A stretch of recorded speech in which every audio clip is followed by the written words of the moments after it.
기도하겠습니다. 하늘에 계신 하나님 아버지, 저희가 오늘 이렇게 모여 하나님께 마음을 다해 찬양하고 복음 말씀을 들을 수 있게 해주셔서 감사합니다. 오늘 이 찬양과 말씀을 통해 저희가 하나님의 뜻과 계획을 더 이해하고 성장하게 도와주시기 때문입니다. 이 어려운 상황에서 저희가 이길 수 있고 안전할 수 있기를 기도드립니다. 예수 그리스도 이름으로 기도드립니다.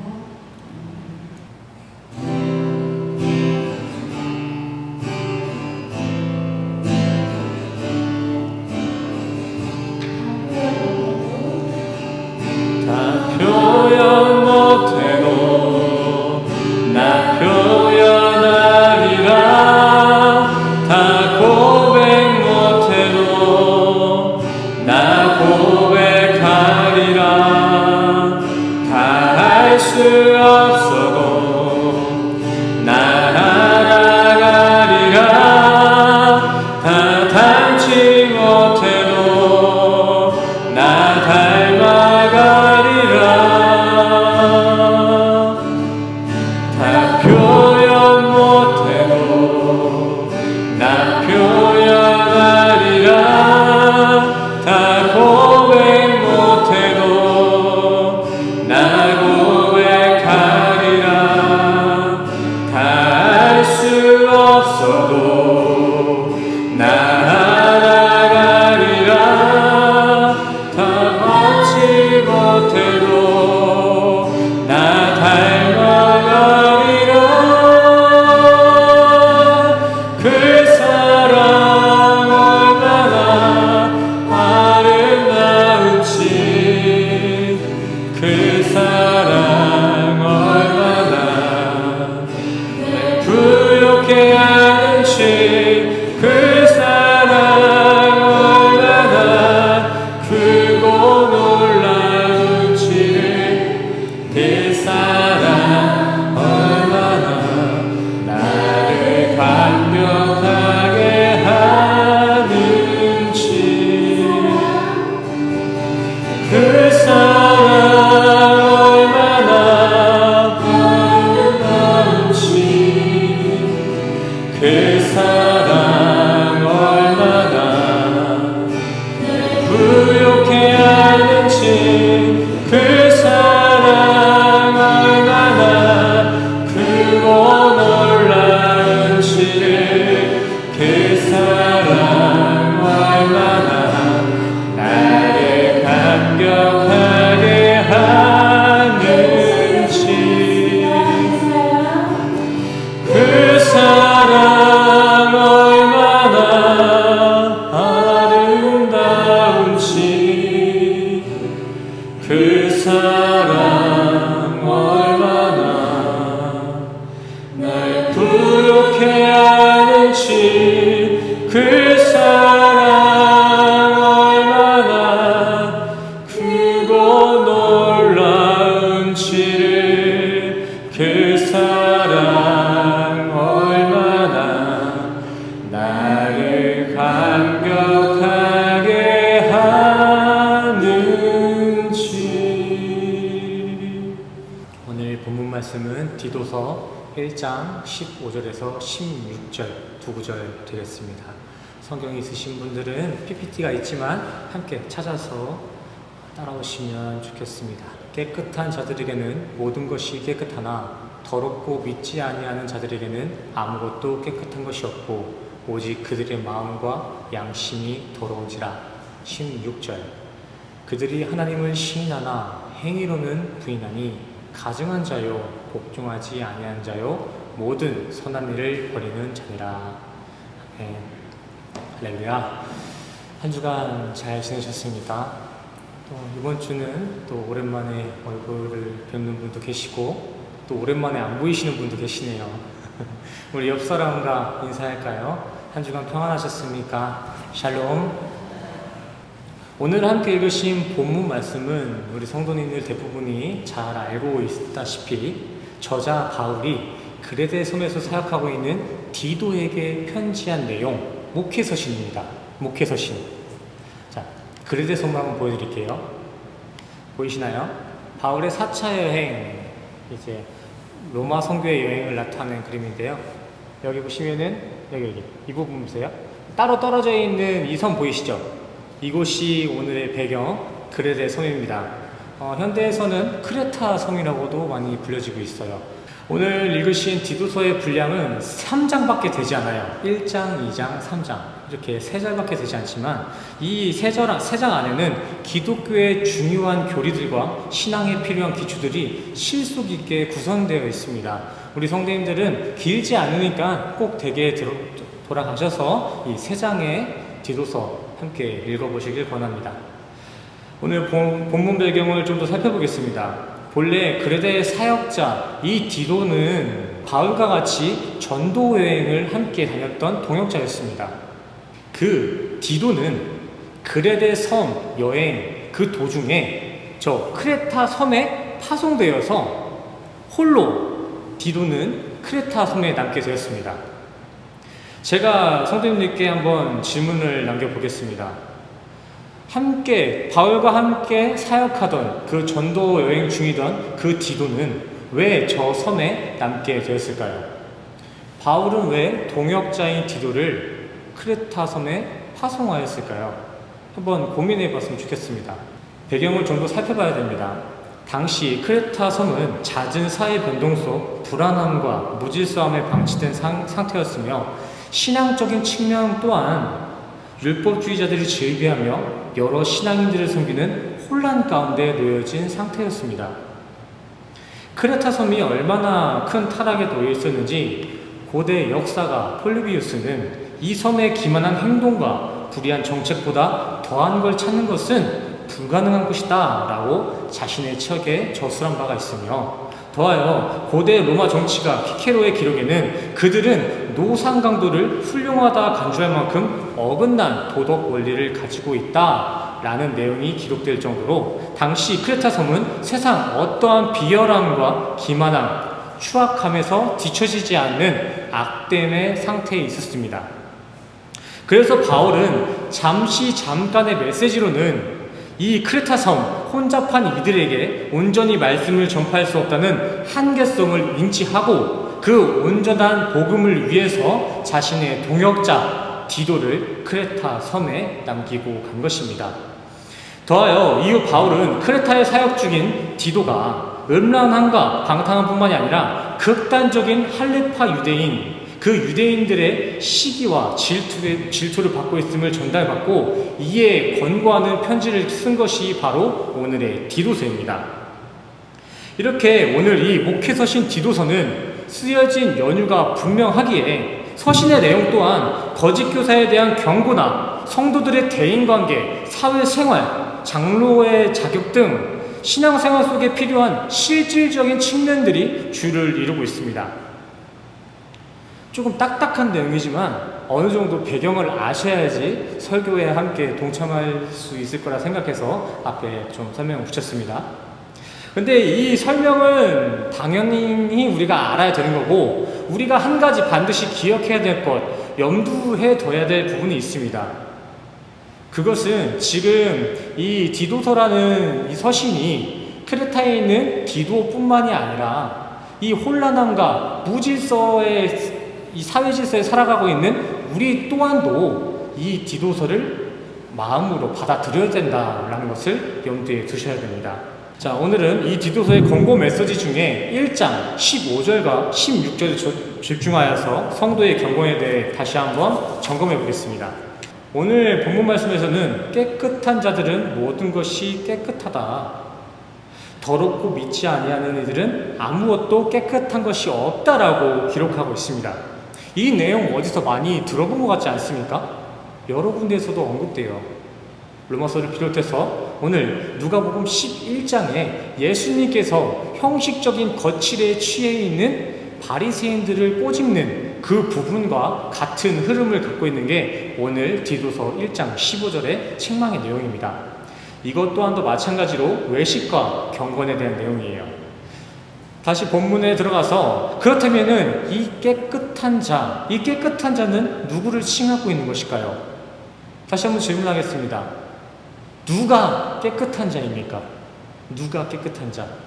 밑에 원어 보이시죠? 성경 원에서는 이 헬라어 카다로스라는 단어를 사용하는데, 이 카다로스는 정결함과 순결함을 뜻하는 단어입니다. 이 단어는 여기 디도서 이외에도 여러 성경 구절에서 인용되어지는데, 이해를 위해서 한 구절만 한번 찾아볼까요? 마태복음 5장 8절입니다. 팔복, 아주 유명한 말씀이죠. 마음이 청결한 자는 복이 있나니 그들이 하나님을 볼 것이며, 팔복의 내용 중 청결한 자라는 부분에 이 카다로스가 동일하게 사용되었습니다. 이 부분 우리 함께 나눴던 부분이기 때문에 저 청결한 자의 개념을 잘 가지고 계신 분들은 그 깨끗한 자의 윤곽이 좀 그려지실 거예요. 그러나 청결함에 대한 내용은 너무나 중요하기도 하고, 오늘 깨끗한 자라는 내용에 직결적으로 이렇게 연결되기 때문에 다시 한번 그 내용 살펴보겠습니다.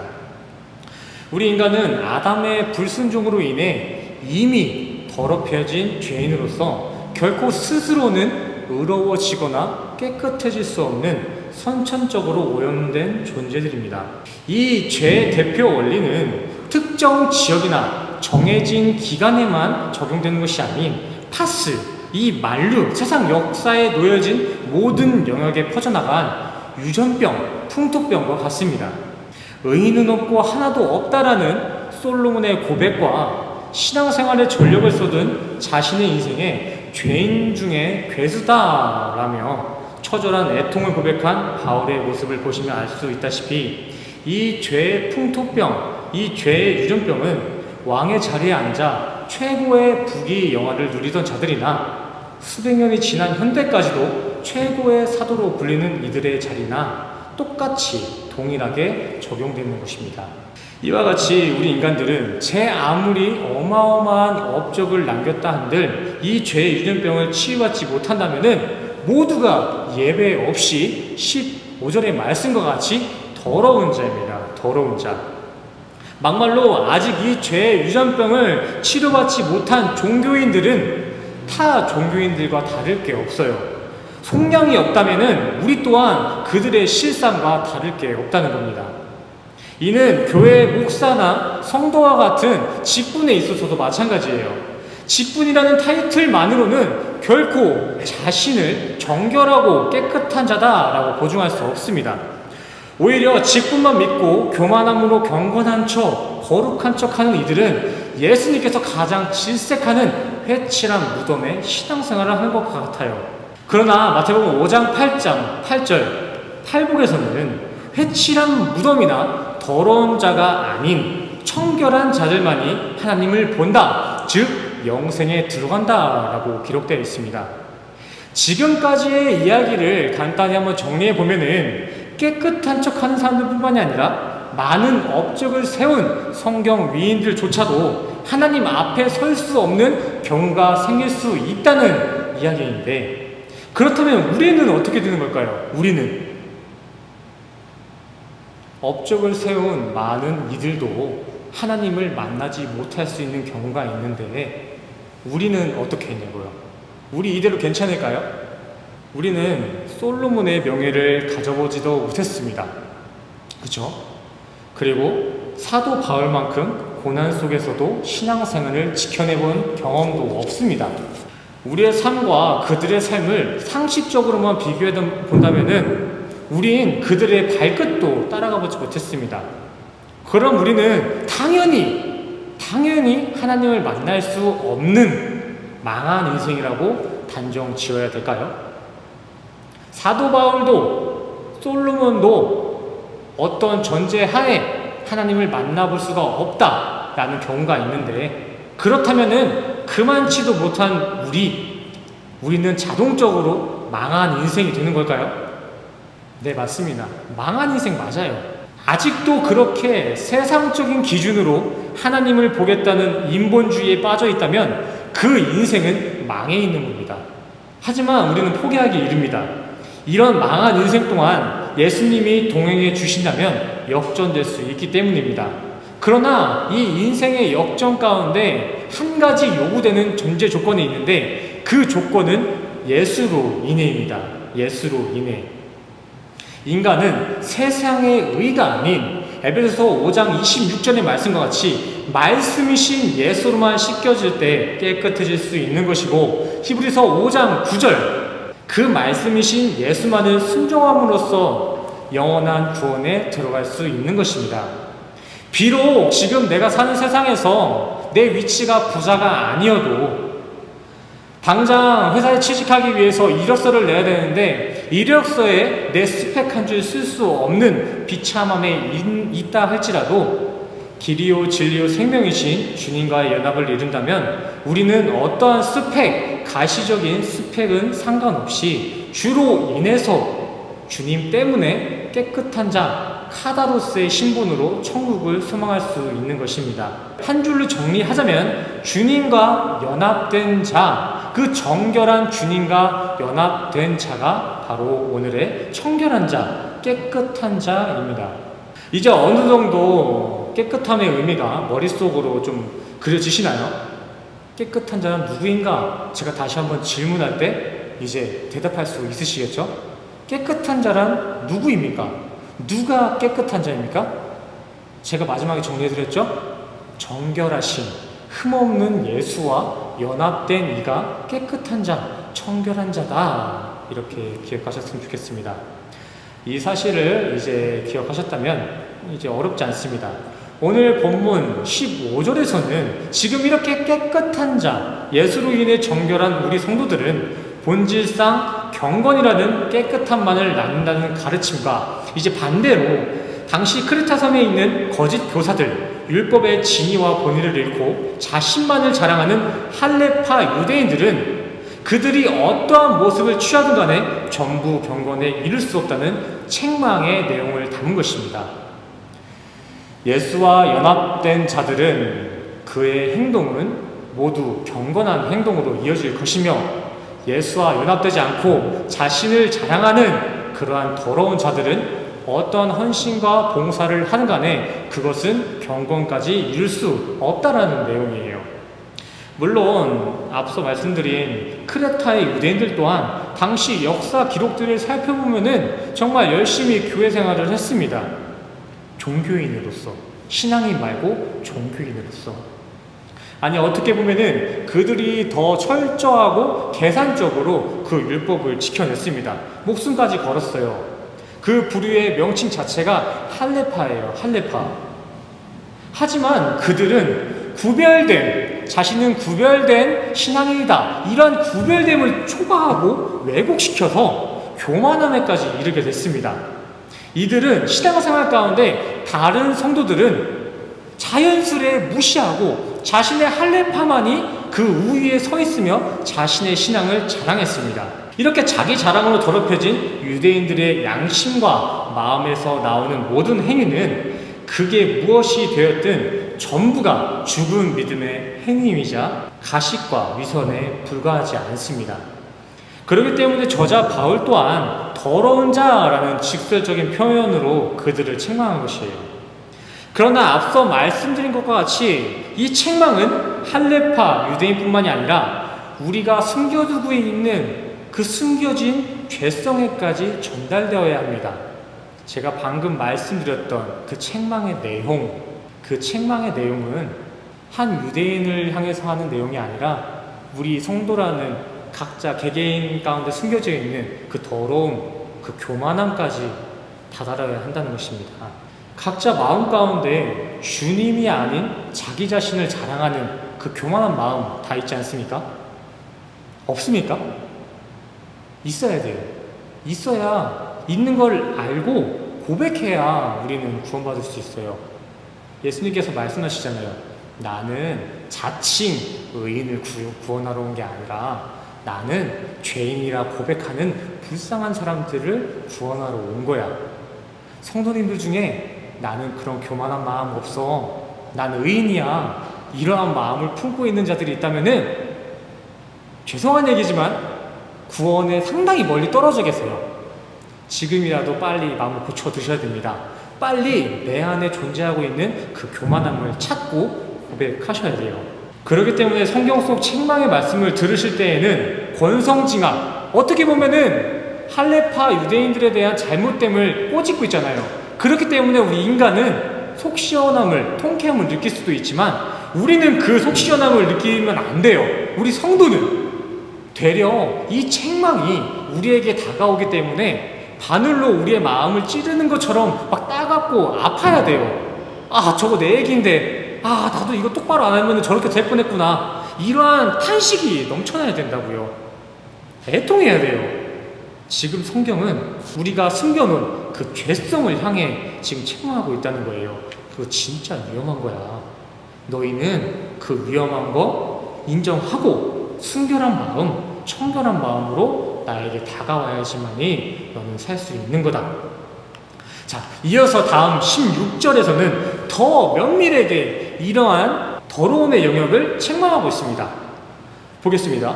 하나님을 말로만 믿는 이들아, 너네들은 가증한 자다, 복종하지 않는 사람이다. 원어에서는 조금 더 잘 나와 있어요. 저 빨강 읽으려고 노력 안 하셔도 돼요. 그냥 보기로 드린 거예요. 저거를 해석하면은 믿음이라고는 조금도 없는 이 우상 숭배자들아, 이렇게 책망하고 있는 거예요. 원어에서는 하나님을 말로만 따르고 진정 믿음으로 그를 품어내지 않는 이들, 예수 없이도 스스로 청결하다, 의롭다 하는 인간들의 모든 삶의 고백들은 모두가 불순종의 믿음 없는 우상 숭배와 같습니다. 계속해서 반복하고 있지만 이스라엘이 실수했던 그 소 섬김 또는 다른 모형에 절하는 것, 부처 앞에 나아가 절하는 그 우상 행위도 우상 숭배이지만 그것만이 우상 숭배가 아닙니다.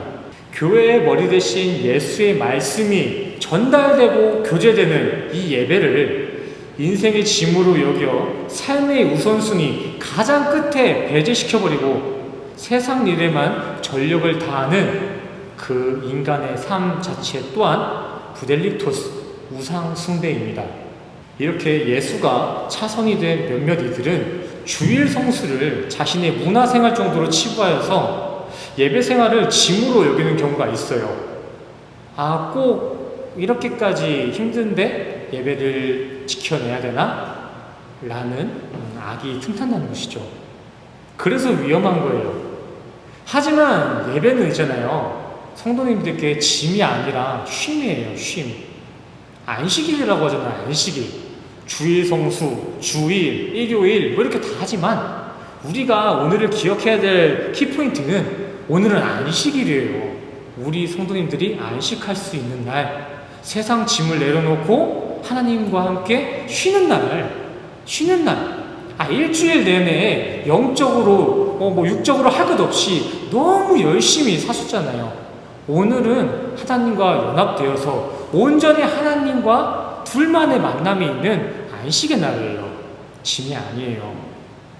이 예배의 안식이 없이 세상에만 전력을 다하는 삶은 계기판과 주유소를 더들떠 보지도 않고 그냥 엑셀만 드립다 밟는 운전자의 모습과 같습니다.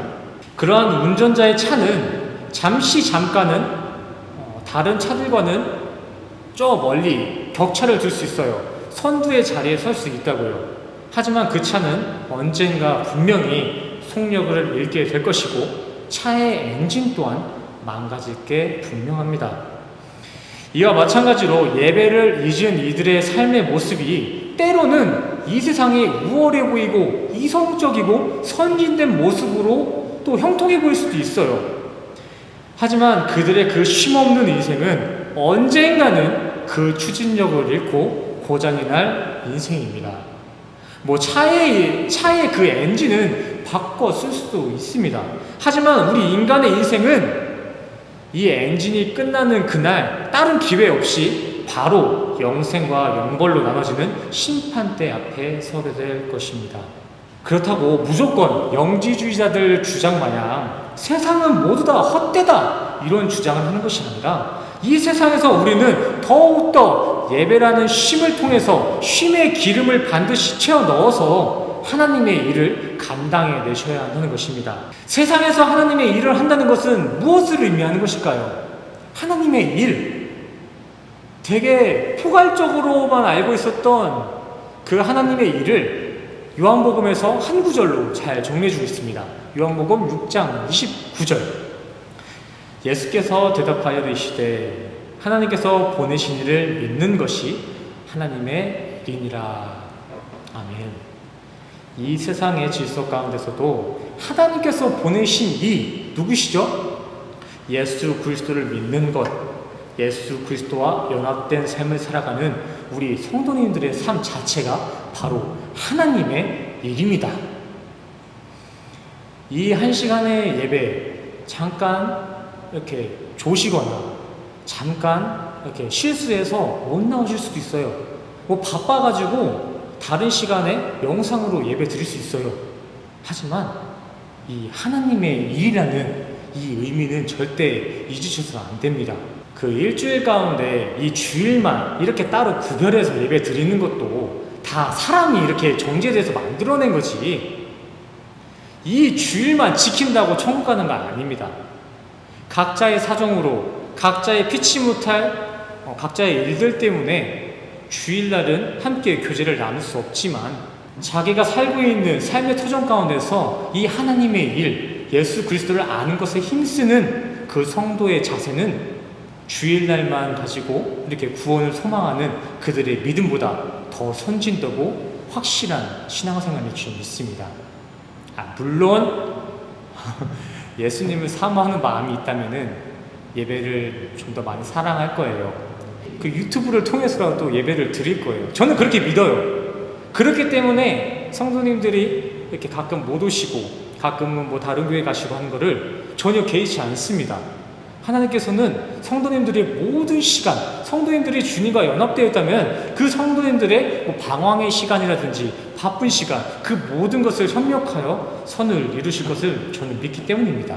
요즘 모두가 어느 때보다 더 바쁜 일정에 고된 시간을 보내고 있다는 것은 제가 직접 가보지 않아도 그 인생을 살지 못해도 간접적으로 보여요. 목사인 저도 사회생활을 하지 않는, 그냥 교회 생활만 하고 있는 저 또한 성도님들이 얼마나 바쁘신 일정 가운데 힘든 삶을 살고 있는지 눈으로 보고 느낄 수 있다고요.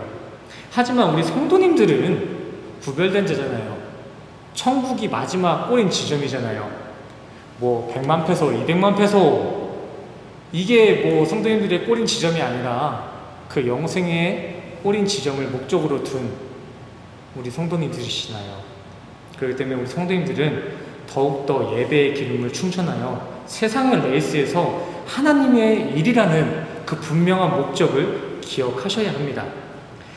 아무리 바빠도 잠깐의 5분의 시간을 구분해서 말씀을 듣고 기도하고 하는 시간 갖는다고 성도님들의 삶이 크게 바뀌지는 않을 거예요. 저는 그렇게 믿어요. 그 5분의 삶 때문에, 그 구별됨 때문에 성도님들의 삶이 왔다 갔다 한다면은 저는 그 삶 그렇게 막 잘하는 삶이다라고 이렇게 단정 지을 수가 없을 것 같아요. 5분도 시간 못 낼까요? 5분도? 24시간 중에 5분도? 잠깐의 기도와 말씀 묵상일 수 있습니다. 하지만 영적인 시간은 하루가 1000년 같고 1000년이 하루와 같은 묵식 가운데 있기 때문에 잠깐의 말씀 묵상, 기도 생활이 우리의 끝이 영벌이냐 영생이냐 정해질 수가 있습니다. 오해 없었으면 좋겠어요. 지금 제가 말씀드리는 이 내용은 이 잠깐 이뤄지는 예배 시간에 참석하지 못한 사람들 대상으로 정죄하는 내용이 아니에요. 저도 성도님들의 수준을 알고 이 말을 그렇게 듣지 않을 거라고 믿기 때문에 이렇게 말씀을 드립니다. 절대 정죄하는 게 아니에요. 우리는 조금 더 그 정죄를 초월해서 각자 자신의 삶 가운데 하루 24시간이 주어지는데 나는 그 안에 주님을 얼마나 열망하고 있는지, 주님이 나의 삶 속에 얼마나 자리 잡고 있는지 다시 한번 생각해 봤으면 좋겠습니다.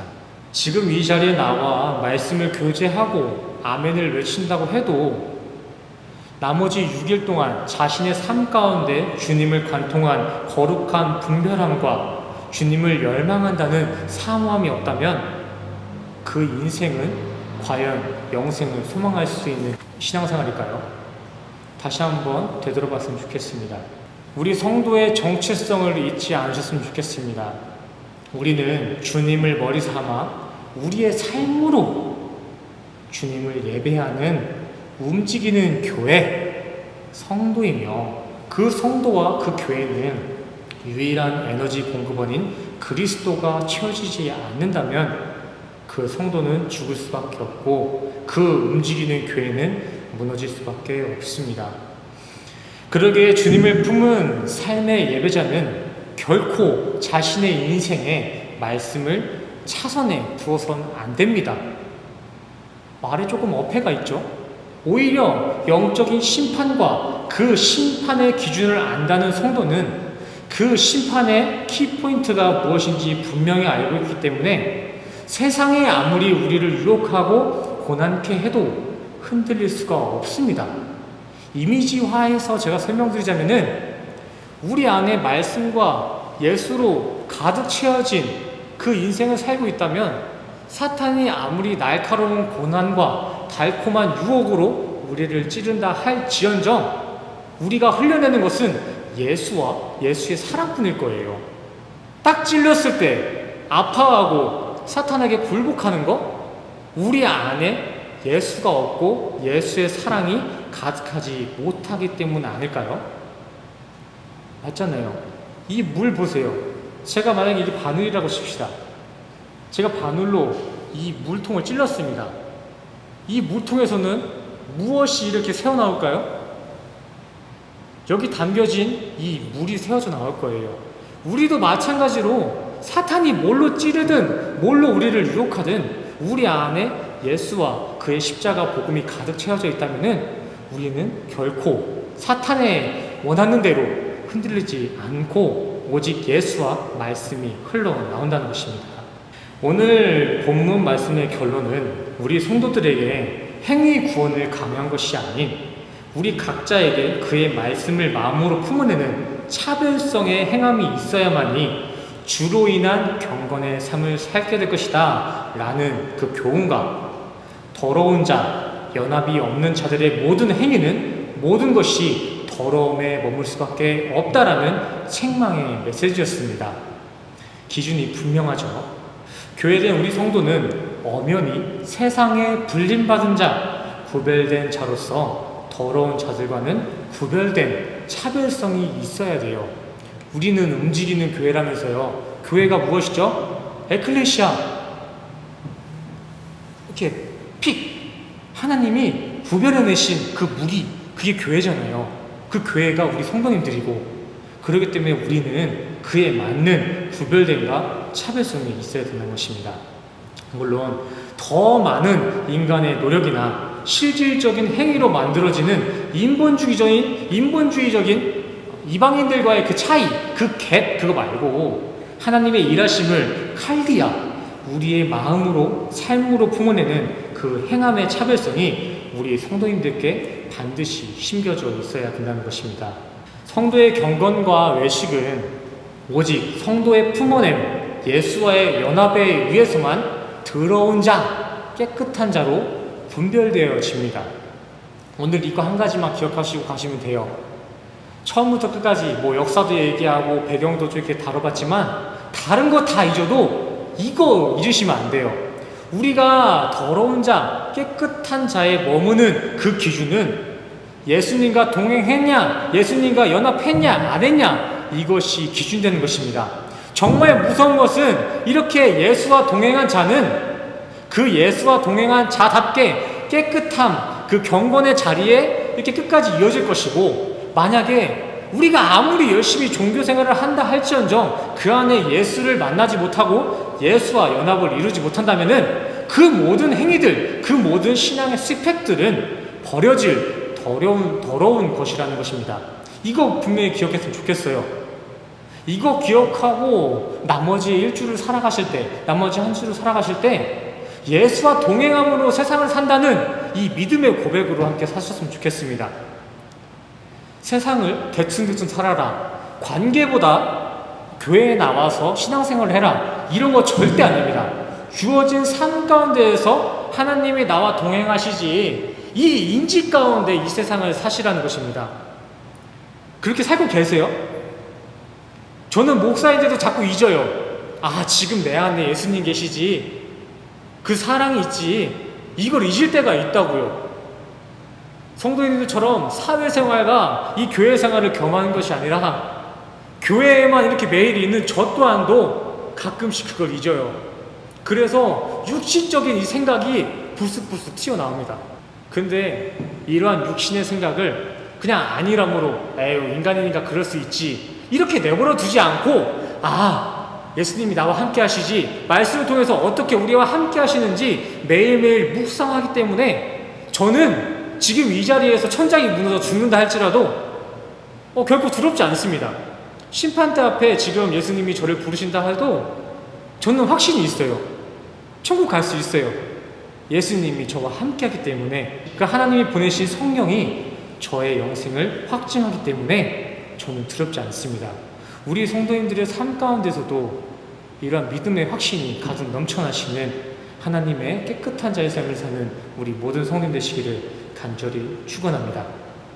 자, 우리 이 시간 우리에게 주어진 이 감동과 한 주간 가지고 있었던 기도의 그 제목과 내용들을 찬양하고 기도하는 시간 함께 갖겠습니다. 우리 먼저 날마다라는 찬양을 찬양하시고 기도하는 시간 갖겠습니다.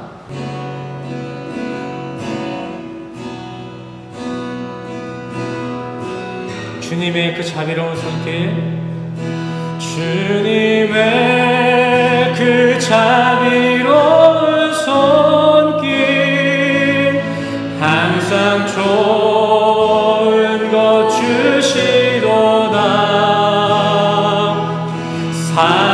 사랑스레 아픔과 기쁨을, 수고와 평화와 한식, 날마다 우리 처음부터 찬양합시다. 날마다 숨쉬는 순간마다 내 앞에 어려운 일 보낸 주님 앞에 이 몸을 맡길 때 슬픔 없네, 두려움 없네. 주님의 그 자비로운 손길, 항상 좋은 것 주시도다. 사랑스레 아픔과 기쁨을, 수고와 평화와 안식을, 날마다 주님 내 곁에 계셔 자비로 날 감싸주시네. 주님 앞에 이 몸을 맡길 때 힘주시네, 기도한 주네. 아멘. 어린 나를 품에 안으시사 항상 평안함 주시도다. 내가 살아 숨을 쉬는 동안 살피신다 약속. 우리 함께 기도하며 나아가시겠습니다.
사랑과 은혜가 충만하신 하나님 아버지, 오늘도 우리에게 깨끗한 자라는 은혜의 감동을 허락하심에 감사를 드립니다.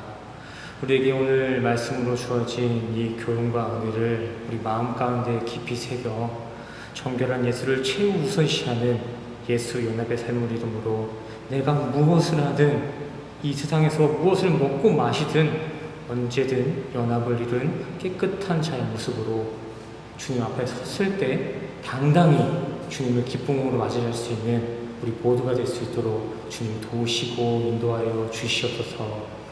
더하여 이 시간 각자의 감동을 가지고 주님 앞에 물질로서 봉헌합니다.